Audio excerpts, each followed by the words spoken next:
নমস্কাৰ আপোনালোক সকলোকে প্ৰফুল্ল অসম ইউটিউব চেনেললৈ স্বাগতম আছোঁ। যদি আপোনালোক চেনেলটোলৈ প্ৰথমবাৰৰ বাবে আহিছে প্লিজ চেনেলটো ছাবস্ক্ৰাইব কৰি দিব, ভিডিঅ'টো এটা লাইক কৰি দিব আৰু লগৰ বন্ধু বান্ধৱী দাদা বাইদেউ ভাইটি ভণ্টিলৈ এই ভিডিঅ'টো শ্বেয়াৰ কৰি দিব। আজি এই ভিডিঅ'টো আপোনালোকক জনাম যে অসম বন বিভাগৰ যিটো মেডিকেল টেষ্ট হয় সেই মেডিকেল টেষ্টত কি চেক কৰা হয়।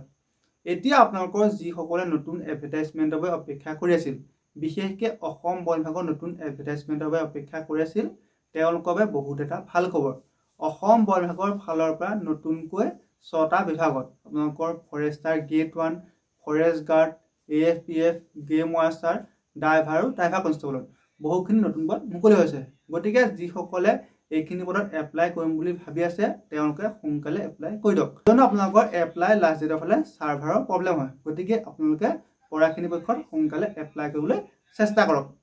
এতিয়া আপোনালোকৰ অসম বন বিভাগৰ যিটো মেডিকেল টেষ্ট হয় সেই মেডিকেল টেষ্টত কি চেক কৰা হয়।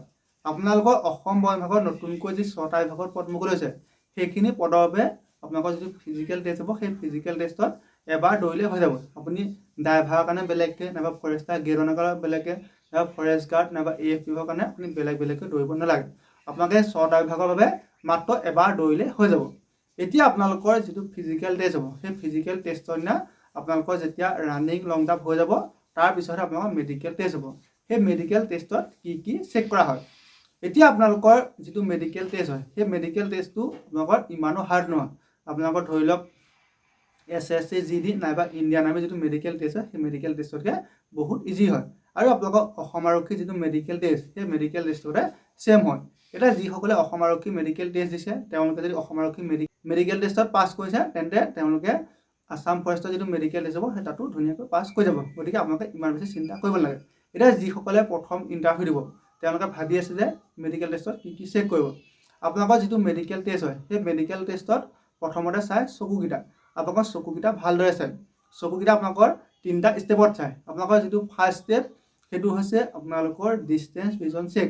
মানে আপোনালোকৰ মিনিমাম 10ৰ পৰা 12 ফুটমান আঁতৰত এখন কাৰ্ড থাকিব। সেই কাৰ্ডখনত বিভিন্ন ধৰণৰ লেটাৰ নাইবা নাম্বাৰ থাকিব, সেইখিনি আপোনালোকে ক'ব লাগিব।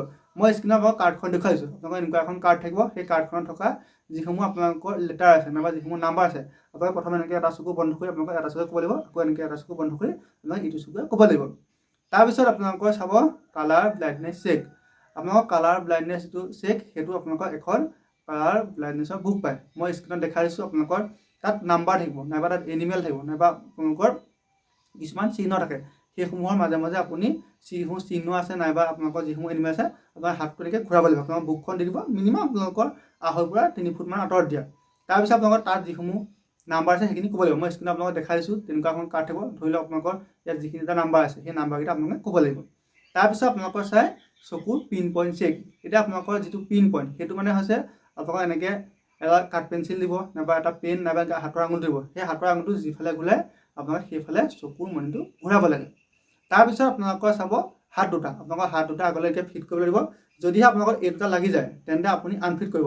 এইকেইটা আপোনালোকে এনেকৈ দিব। যদি আপোনাৰ এটা লাগি যায় তেন্তে আপোনালোক কেৰি এংগলত আনফিট কৰাই দিব। তাৰপিছত আপোনালোকৰ চাব নকনি।